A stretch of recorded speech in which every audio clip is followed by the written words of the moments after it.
It was late September of 2014 when I decided to take a solo camping trip through the Bitterroot Mountains in western Montana. I had just turned 31 a few weeks before, and I had the strange need to distance myself from everything for a bit. My job in Boise had been wearing me thin. I worked in construction planning, mostly staring at maps and budgets all day, and the last few months had been a non-stop flood of stress. My girlfriend had moved out of our place in July, and I hadn't spoken to anyone in my family since May. I wasn't looking for anything spiritual or dramatic, just some quiet, just cold air, pine trees, and the sound of nothing but wind. I had camped alone before, but never this deep. I picked an area just north of a pass called Gray Rock, not far from a set of old mining roads that hardly anyone used anymore. It was on Forest Service land, a mix of thick timber and rock, and maybe 15 miles from the nearest paved road. I brought a heavy pack, my .38 revolver, a GPS, a map, and enough food to stay out for 4 days. I planned to hike in 6 miles on foot from where I left my truck off a logging road and pitch my tent near a bend in a small stream I had seen on satellite maps. I got there on a Thursday afternoon around 3 o'clock. Weather was already shifting, clouds dragging low and gray. I made my way into the woods fast, wanting to set up camp before the light was gone. I followed an old trail marked with orange tape that looked like it hadn't been touched in years. Some of it was washed out. I had to cross a few deadfalls. The deeper I went, the more cut off it felt. No tire tracks, no boot prints, just wilderness. By the time I found the stream I had been aiming for, it was nearly 6 and the light was fading under thick cloud cover. I pitched my small green tent near a clump of firs and laid out my gear. The air smelled sharp, wet moss, dry bark, and the faint sweetness of pine sap. I boiled water, made some instant noodles, and listened to the stream as I ate. I felt like I had picked the perfect spot. No noise, no people, no signal on my phone. Just me and the woods. That first night, I slept well. The kind of sleep you only get when you know nobody can bother you. It rained a little, light and steady, tapping against the rainfly in a rhythm that put me out cold. The next day was colder. I woke up early, around 6, and made coffee on my little camp stove. I took a short hike uphill, trying to find a decent view of the valley. I brought my GPS and marked the spot where I left camp. About 2 hours into the hike, I came across what looked like a pile of rusted scrap tucked into the trees. It was the body of an old pickup truck, just the frame and some sheet metal, completely stripped and rotting. It looked like it had been there for decades. A little farther down the hill, I found a fire ring made of stones and a few beer cans that were half buried in the dirt. The cans still had the pull tabs, the kind they stopped making in the 1980s. Something about the site gave me a weird feeling. Not quite fear, but unease. Like whoever had been there before me wasn't the kind of camper who came to hike or fish. I snapped a few pictures with my phone and walked back to camp, making it there by early afternoon. That evening, while I was getting ready to boil water for dinner, I noticed something that hadn't been there before. A boot print near my tent. A single one. It wasn't mine. It was deeper, wider, and pressed into the damp dirt near the stream. At first, I told myself maybe it had been there since I arrived and I just missed it. But the soil was soft from the rain last night. That print was fresh. I checked around the area for more, but didn't see any others. It looked like someone had stood there, just watching my tent. I didn't sleep well that night. I kept the revolver close, just under my sleeping bag. Every tiny sound outside made me snap awake. Branches cracking, a rustle of leaves. Normal woods noises, I told myself, but they didn't feel normal. Something felt off. I even got out around midnight and scanned the area with my flashlight, but saw nothing. No movement, no eyes in the beam. Still, the unease was growing, thick and heavy in my chest. The next day, I hiked a few miles east, mostly to clear my head. The woods were silent. No birdsong, no squirrels, no animal trails that looked fresh. I had this stupid thought that maybe I wasn't alone, that maybe someone had followed me in. Not a hunter or a hiker, someone else. Someone living out there. I found a fallen log and sat there for a long time just listening. There was no breeze, no motion in the trees. Just quiet. That kind of quiet that makes your ears ring. When I got back to camp late that afternoon, something was wrong. Nothing was taken, but the flap of my tent was open. Not torn, not unzipped, just folded back like someone had looked inside and left it. My gear was untouched, but one of the pockets on my backpack had been unzipped. I kept a knife in that one, a simple fixed blade. It was gone. I packed everything fast. My hands were shaking, and I couldn't stop glancing at the trees. I didn't hear anything, didn't see anyone, but I knew I had to get out. I marked my trail on the GPS and followed it back west, toward where I had parked. It was already late, past 5, and the light was going fast. I kept my revolver in my hand the whole time. I didn't even try to hide it.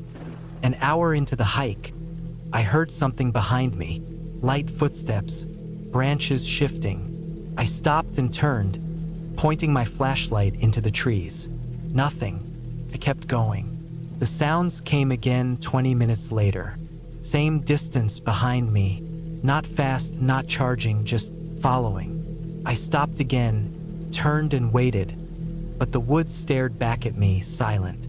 I knew then that whoever it was, they were watching me. Not trying to hurt me yet, but watching, waiting. I didn't camp that night. I walked all the way back to my truck in the dark. Took nearly 4 hours, but I didn't stop once. Every few minutes I turned around, and I never saw anyone, but I knew they were there. When I finally saw the silver shape of my truck through the trees, I nearly cried. The tires were still there. No one had slashed anything. I threw my gear in the back and got the hell out of there. I drove 30 miles before I found cell service and stopped in a gas station near Hamilton. My hands were still shaking when I poured gas and walked inside. I didn't report anything. What could I say?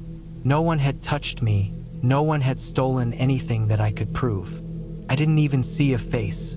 All I had was a missing knife, a boot print, and the feeling of being hunted. It's been over 10 years now, and I haven't camped alone since. I still hike sometimes, and I'll still go into the woods, but not that deep. Not alone. I keep that knife's empty sheath in my garage. Every time I see it, I remember the way that boot print looked, pressed deep into the earth, facing my tent. That person, whoever they were, wanted me to see it. They wanted me to know they were out there, and that they were close, too close.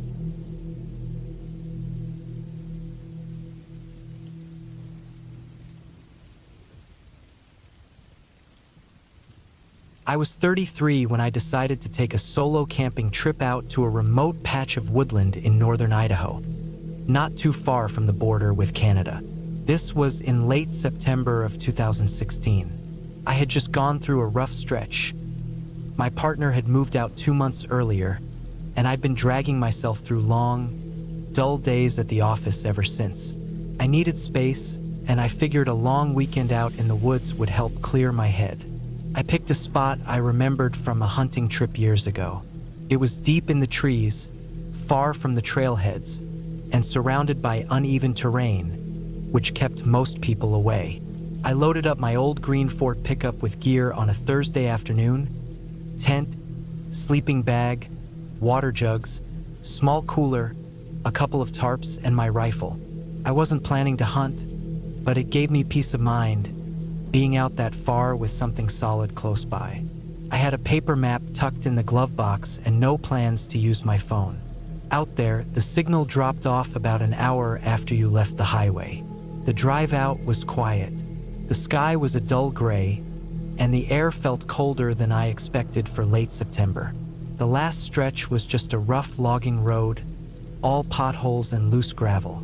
I drove as far as the truck could manage, parked under a thick canopy of pine, and then hiked the rest of the way in, maybe 2 miles with the pack on my back. By the time I got to the clearing I'd remembered, the sun was already starting to slide down. I set up fast, threw down the tent, laid out my bedroll, hung a tarp between 2 trees to keep the dew off my gear. I kept the fire small that first night, just enough to cook a can of chili and boil some tea. There was no wind, and everything was dead quiet. That kind of silence that wraps around you out in the deep woods. No traffic, no phones, just the odd rustle of leaves or the crack of a branch off in the distance. I slept okay the first night. Woke up once or twice to the usual forest sounds. A few raccoons nosing around, maybe a deer brushing past the trees, but nothing unusual. It wasn't until the second day that things started to feel off. I spent most of Friday hiking around the hills to the west. There was a small stream cutting through the rocks a half-mile from my tent, and I followed it for a bit, just walking, watching the trees shift in the breeze. I didn't see another soul. No tire tracks, no campfire smoke, no wrappers or footprints or cut branches. Nothing, just raw, untouched forest. When I got back to camp that evening, the tarp over my firewood had been shifted. Not blown off, moved. Folded back halfway, like someone had been looking under it. I stood still for a long time staring at it. I tried telling myself I had done it and forgotten. Maybe I'd adjusted it in the dark the night before, but it didn't feel right. I remembered laying it flat and weighting the corners with rocks. Now 2 of those rocks were gone. One was over by a tree stump, like it had been tossed there. I checked around the campsite. No footprints, but the ground was packed dirt and pine needles. Hard to read anything in it. I looked in my cooler. Nothing missing. My rifle was still zipped in the tent's gear sleeve. I told myself it was animals. Maybe raccoons, maybe something bigger. But the thought sat wrong with me. Animals don't fold things. They don't move rocks like that. That night, I didn't sleep much. I left the fire going longer than usual and sat with my back to a tree for most of it. I kept thinking I heard something. Little shifts in the trees, faint crunches of movement. But every time I looked, I saw nothing.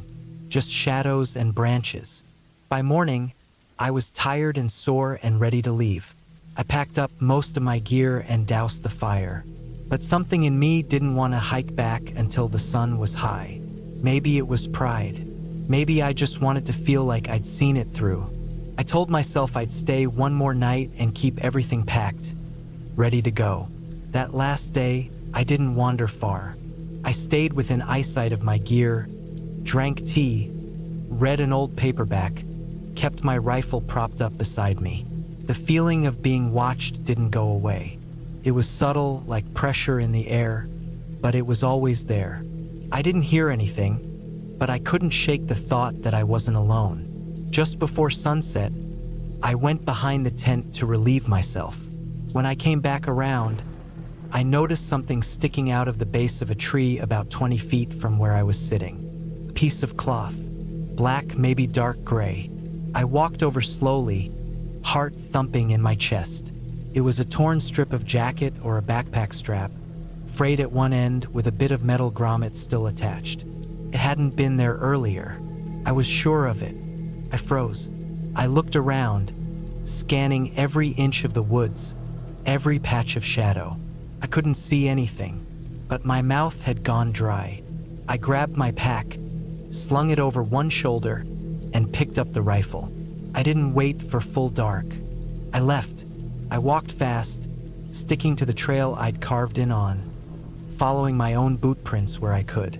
The wind had picked up, and branches overhead creaked like doors.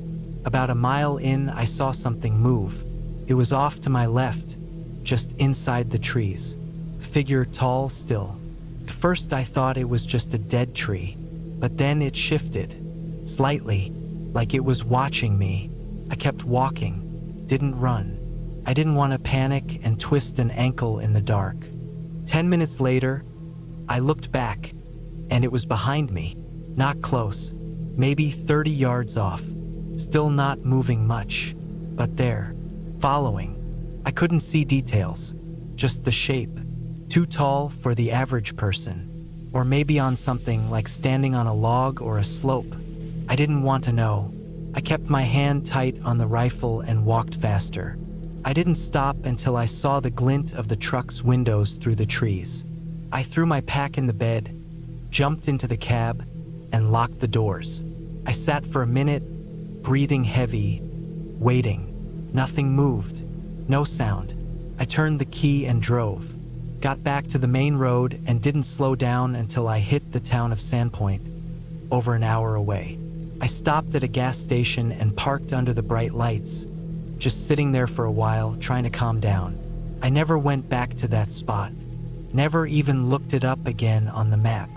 I told myself it was a hunter, maybe some crazy off-grid type living out in the woods. But no hunter watches someone for 2 days and follows them through the forest like that without saying a word or showing themselves. It was the kind of thing you don't think is real until it happens to you.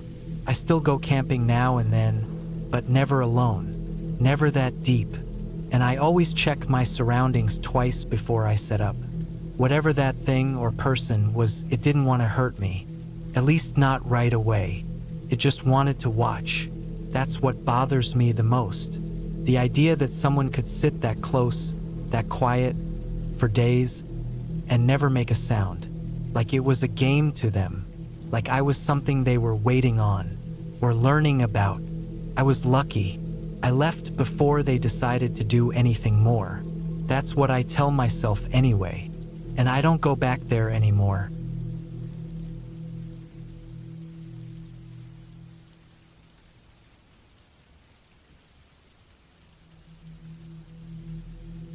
My name's Tom Adler. Back in 2017, I was 38 and working construction jobs across northern Oklahoma and southern Kansas. I was living in Arkansas City back then. Not much to it. A flat town, lots of dust, train tracks running through the middle. The kind of place where you know everyone's truck by the dents in the tailgate. That October, I took a week off to head out west into the Flint Hills. I had this spot I'd found the year before, about an hour outside of Elmdale. No cell service.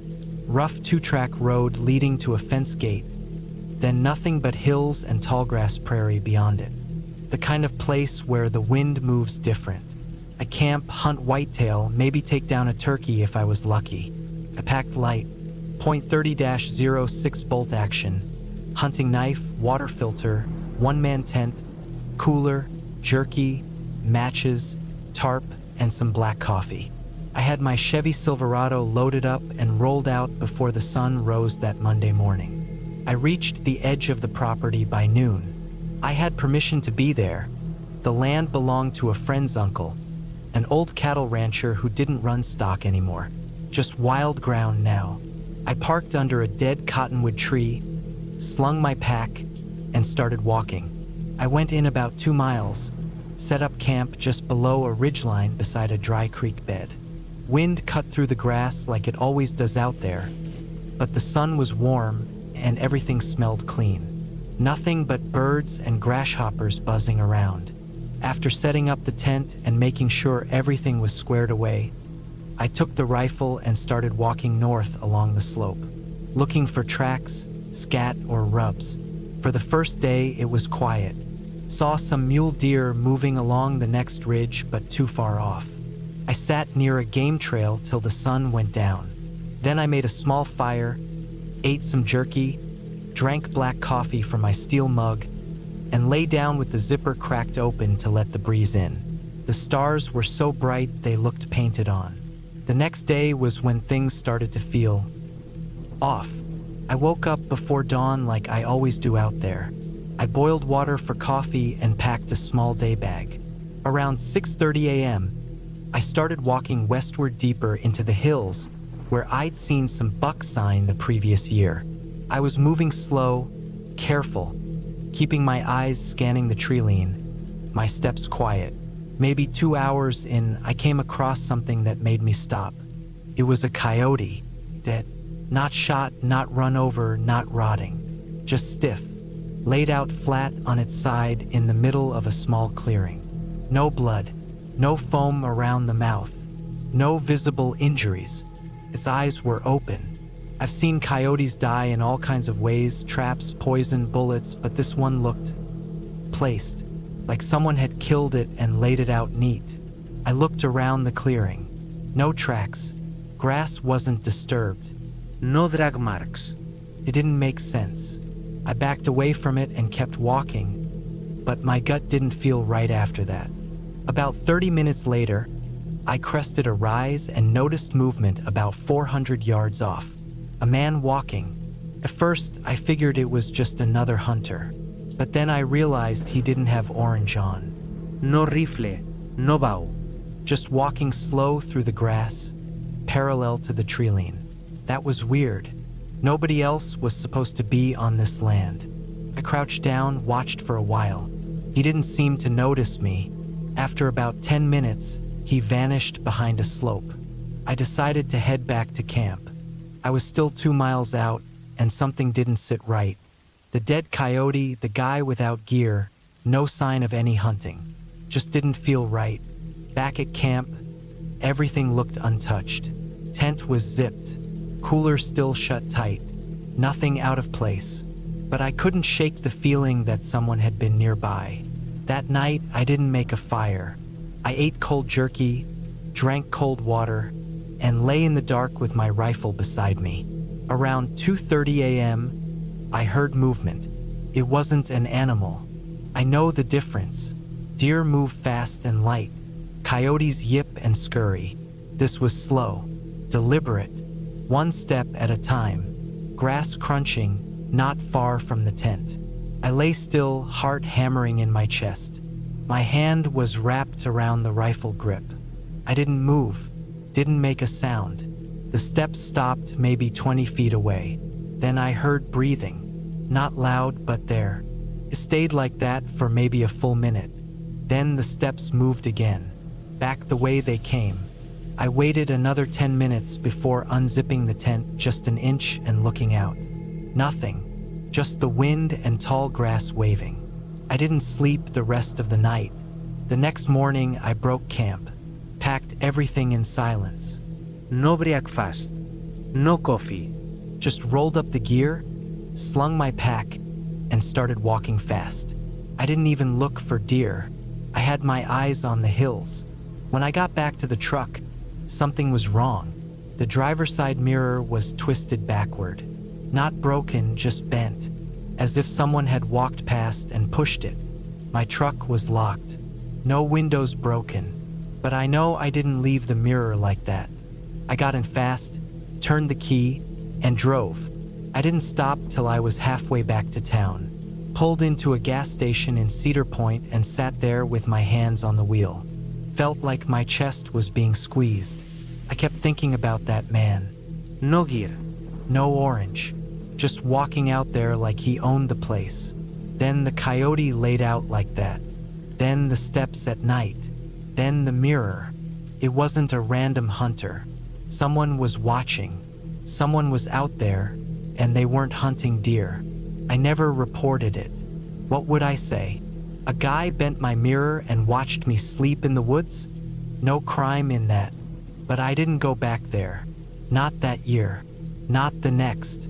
The weirdest part is, a year later, I was at a hardware store in Winfield, and I ran into the landowner's nephew.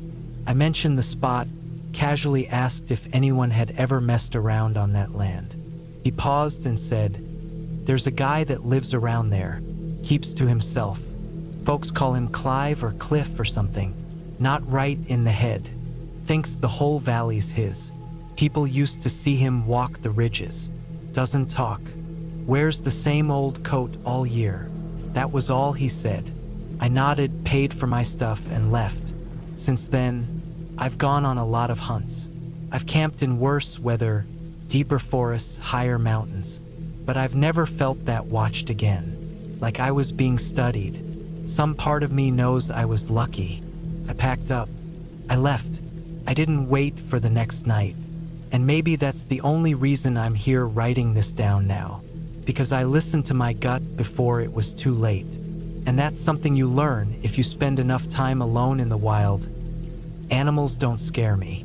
People do.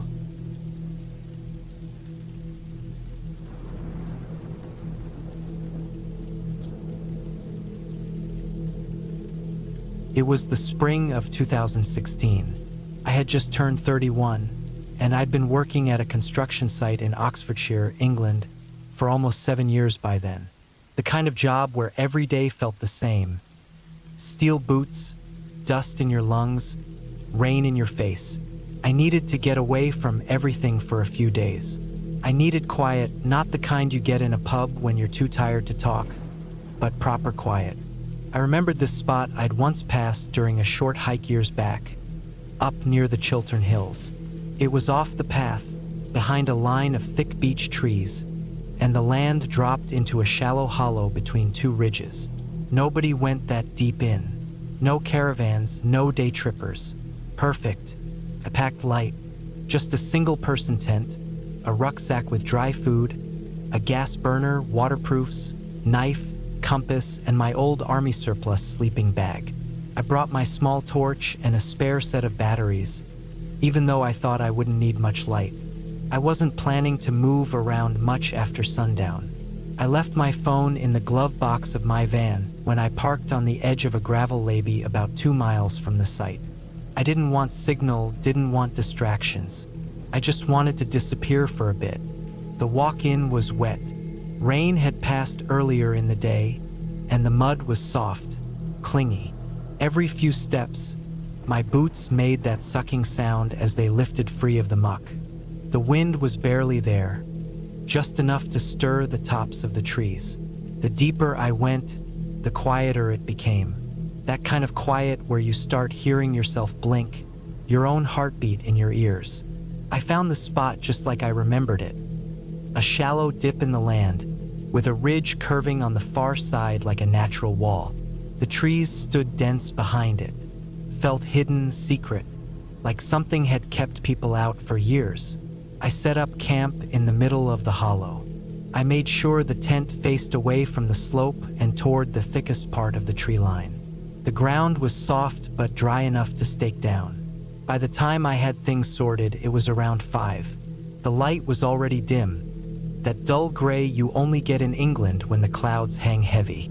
I boiled some water, made a cup of tea, and sat on a flat rock near the fire pit I'd cleared. I didn't light a fire. I didn't want smoke or light attracting attention. I just sat and listened. Hours passed. I didn't do much. No books, no radio. Just sat.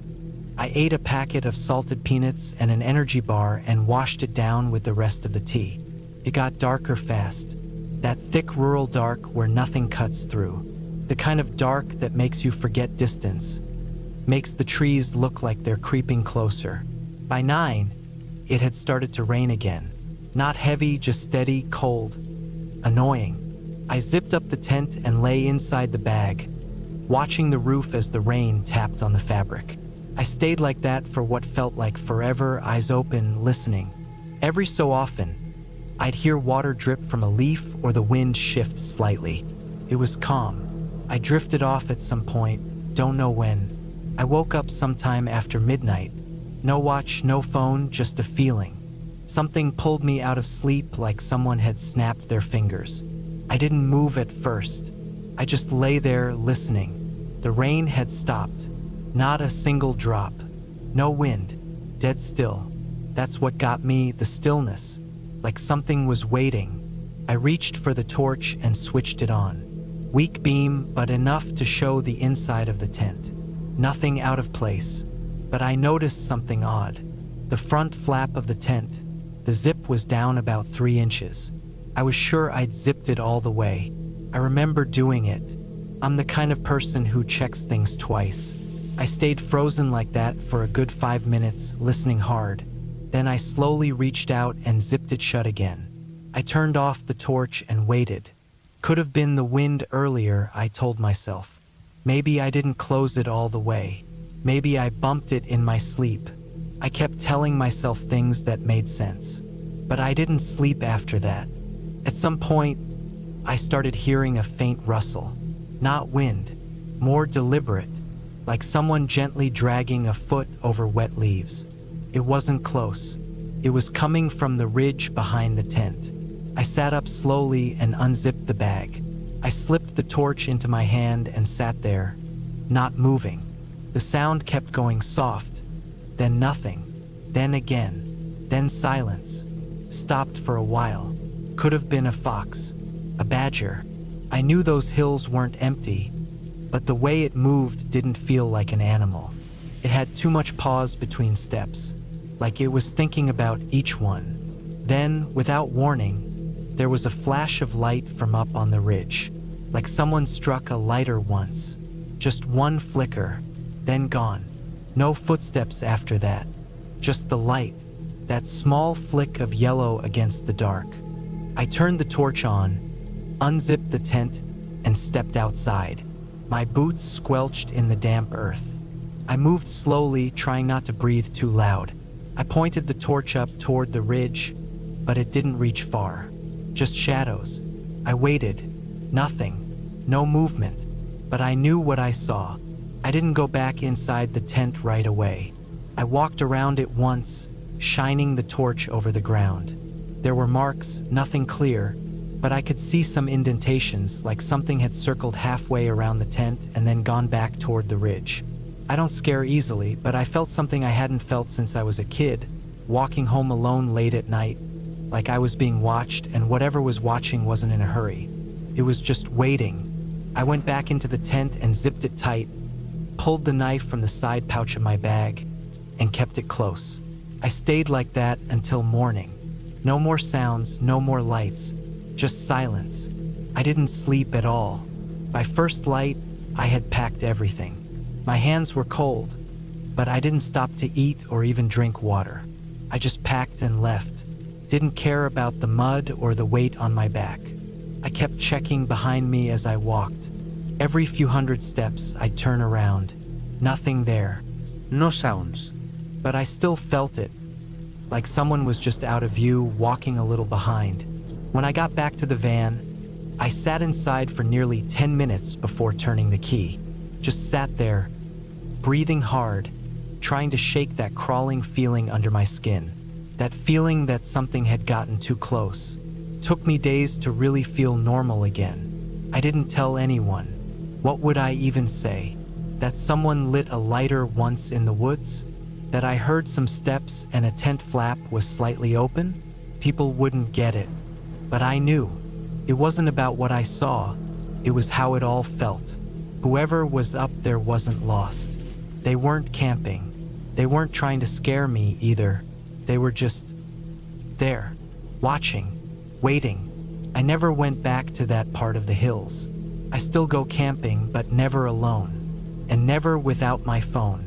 Something about that night changed the way I see quiet places, because now I know they're not always empty.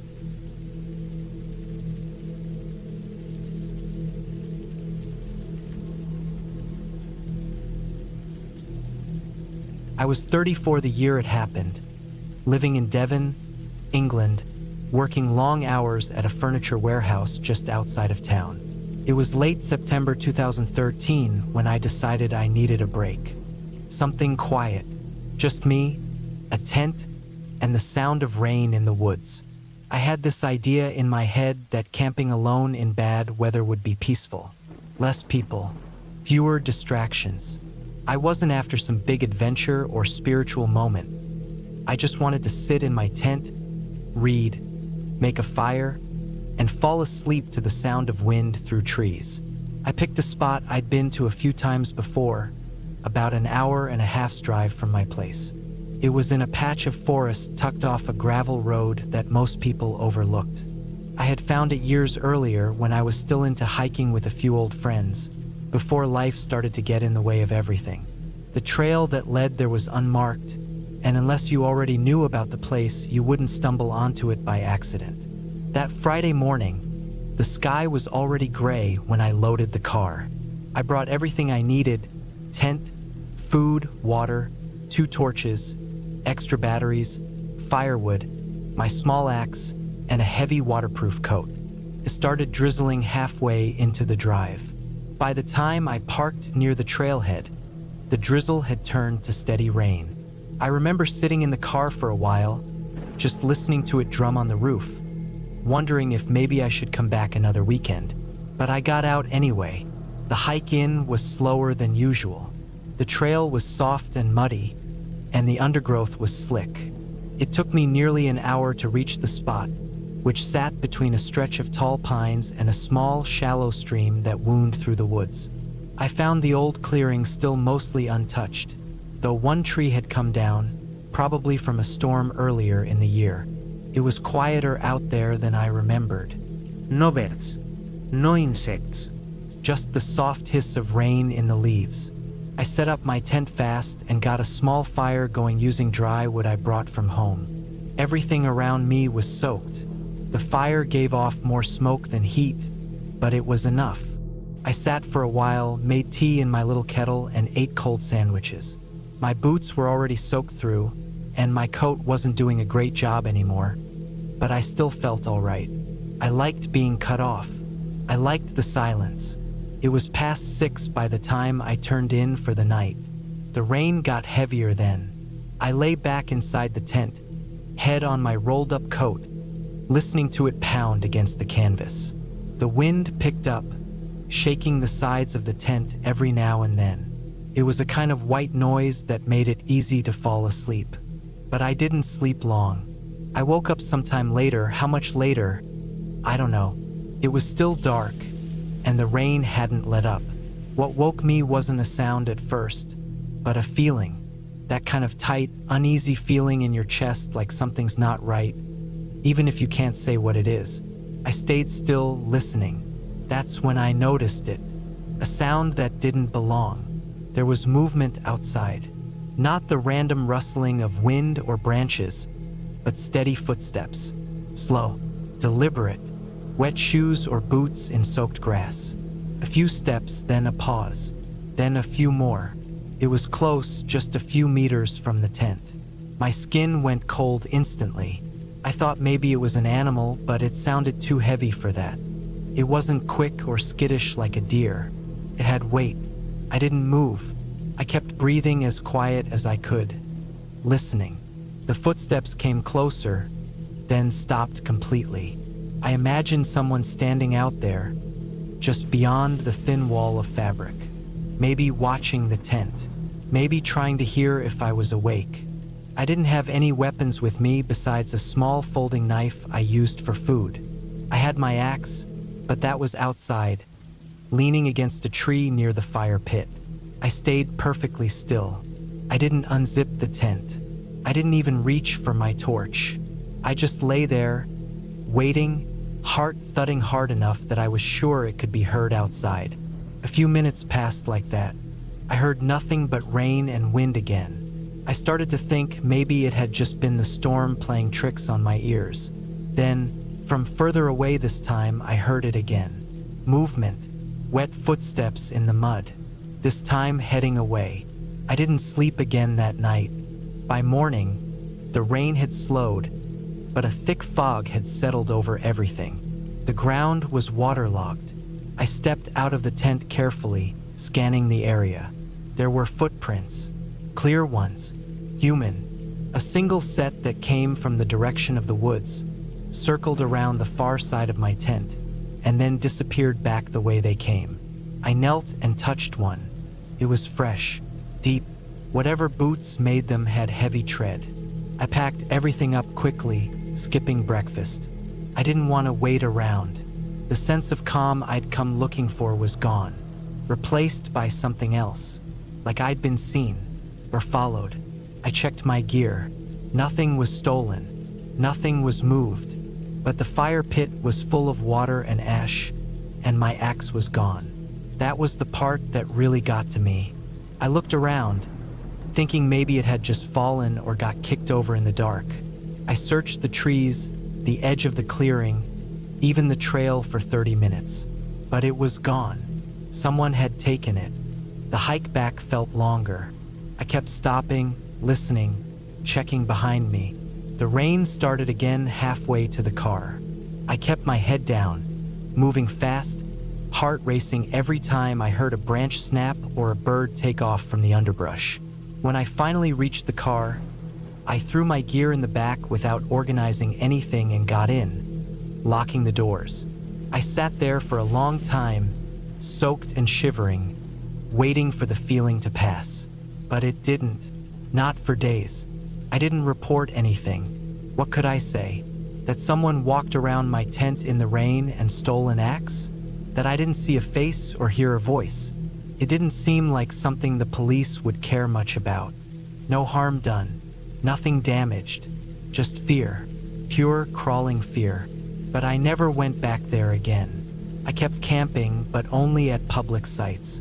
Places with other people, with toilets, with rangers or managers nearby.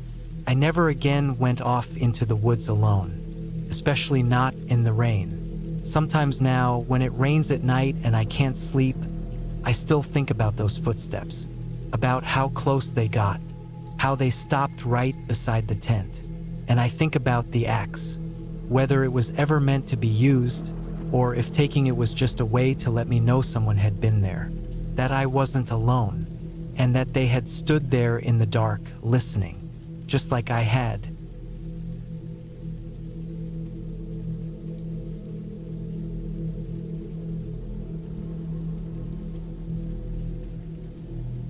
I was 32 the summer I decided to take a solo camping trip through the North York Moors. It was 2016, and I had just left my job in London after nearly a decade of office work that drained me more than I had realized. My plan was to clear my head, get a bit of quiet, maybe even hike for a few days.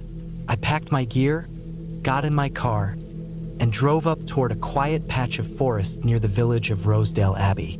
I had picked the place on purpose, quiet, isolated, with a public trail that barely saw traffic during the week. The weather was mild for July, a bit overcast, but dry, and the air smelled earthy, like moss and damp leaves. The moors had that kind of soft stillness that you only notice when there's no road nearby. I parked off a thin gravel track and walked about an hour into the woods. There wasn't a proper path where I went, just some game trails, old deer prints, and broken branches. I liked it that way. By mid-afternoon, I found a small clearing, flat and dry, with enough cover from trees to keep the wind down.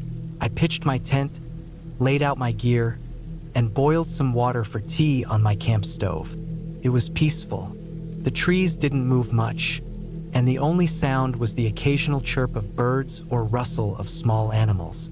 I ate a cold sandwich, scribbled in a small notebook I brought with me, and walked around to gather more kindling for a fire. That evening, I lit a small fire and sat beside it until the sun dipped below the trees. As it got darker, the forest took on that heavy silence again, the kind where even your breathing sounds loud. I wasn't nervous, just hyper-aware. I've camped before. I know how the dark makes your senses jump. That first night, I slept a little rough, but nothing out of the ordinary. I heard the occasional crack of branches, but nothing close. I woke up with the sun filtering through the trees and felt rested enough to do a bit of hiking. I didn't plan to go far, just enough to stretch my legs. After breakfast, I left most of my gear behind and brought a small pack with some water, snacks, and a compass. I walked north, deeper into the woods, using a small stream as a natural guide. After an hour or so, I noticed something strange. A torn bit of cloth hanging from a low branch. It looked like it had been there for a while, faded and crusted with dried mud. Not far from it was a worn boot print, sunken a bit into the moss. I crouched down and looked closer. It wasn't mine. The tread was completely different, deeper, like from a hiking boot. It didn't mean much. This was public land. Someone could have passed through a week ago. Still, something about how deep the print was, how fresh it looked, made me pay attention. I walked further and started noticing more prints. They weren't in a straight line. They zigzagged, veered off, circled back. It was like someone had been wandering without direction, or watching something, or maybe trying not to be seen. I don't know. It gave me an odd feeling I couldn't shake. I turned around not long after that. I couldn't explain it, but the woods didn't feel the same. It wasn't fear exactly, just unease. I started noticing broken branches where they shouldn't have been, marks on tree trunks, small things out of place. Maybe my mind was just playing tricks. When I got back to camp, I noticed something else. One of the 2 plastic bags I had tied to a branch, one with food wrappers, was gone. I'd hung them up high to keep animals out. The cord was still there, swinging slightly, but the bag itself was missing. There were no drag marks on the ground, no torn plastic, no animal tracks. It was just gone. I checked my gear.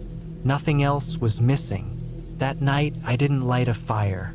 I lay in my tent, listening harder than I usually do. Around 11 p.m., I heard something that made my skin go cold. It was the sound of heavy breathing, just outside the tent. Not an animal huffing or sniffing. This was slow, human-like breathing, maybe 5 or 6 feet away. I didn't move. I barely blinked.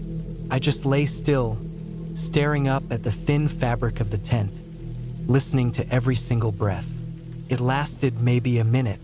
Then there was the sound of footsteps, soft, deliberate, circling once. Then silence. I stayed awake until morning, too afraid to even unzip the flap. As soon as the sky turned gray, I packed everything up, stuffed it into my bag with shaking hands, and started walking. I didn't bother to eat. I didn't look around. I just walked. I should have left it at that. I should have walked back to the car and driven home. But I didn't. For some reason, curiosity, maybe pride, I stopped about a mile from the car and dropped my bag. I circled back to the clearing, quiet as I could. I stayed low and came in from the side, not the trail. When I reached the camp, I froze. There was a man standing in the spot where my tent had been. He was tall, thin, wearing a dark brown coat that looked like it hadn't been washed in years. His hair was gray and wiry, long past his shoulders. He just stood there, hands loose at his sides, looking down at the flattened grass where my tent had been. His face was blank, no expression at all. He didn't look around, didn't seem confused, just stood there like he had every right to be there. I crouched behind a tree for what felt like 10 minutes. I didn't move. My heart was pounding so hard I was sure he could hear it. Then, without warning, he turned and walked into the woods in the opposite direction. Slow, steady steps, like he was on a path only he knew. I waited another few minutes, then backed away as quietly as I could. I grabbed my bag, walked the rest of the way to the car, and drove south without stopping. I didn't even fill up until I was nearly back in Leeds. I never told anyone.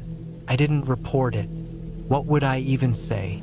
That I saw a man standing in the woods? That he might have stolen my trash? That he breathed outside my tent for a minute in the dark? No laws were broken. No one was hurt. But that doesn't change how real it was. I think about it all the time. Not because of what happened, but because of what almost happened. I think if I had stayed one more night, I wouldn't be here writing this. I think he was waiting for something, or maybe checking to see how long I'd last. I never went camping again after that. I sold my gear, got a dog, moved to a flat in the city, close to the noise and lights. I still walk sometimes in parks on open paths with people nearby, but I never go back into the woods. Not anymore, because somewhere out there in the North York moors that man is still walking, still waiting, and I'll never know why he came that close.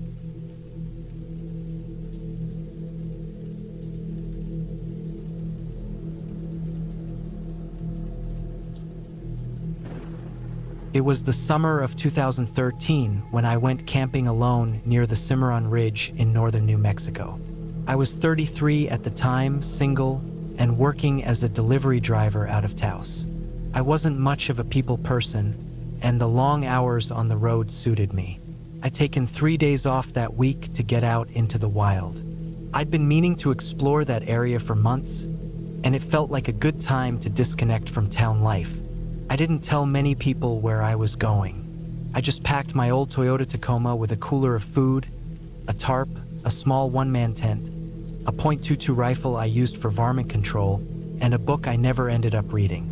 I drove west on US 64, then south through a series of dusty forestry roads, past a few cattle fences and dry creek beds. By the time I reached the base of the ridge, the sun was low behind the hills. I parked on a flat patch of dirt beside a stand of twisted junipers and set up camp there, figuring I'd hike up a bit in the morning. There wasn't another soul for miles. That's what I liked.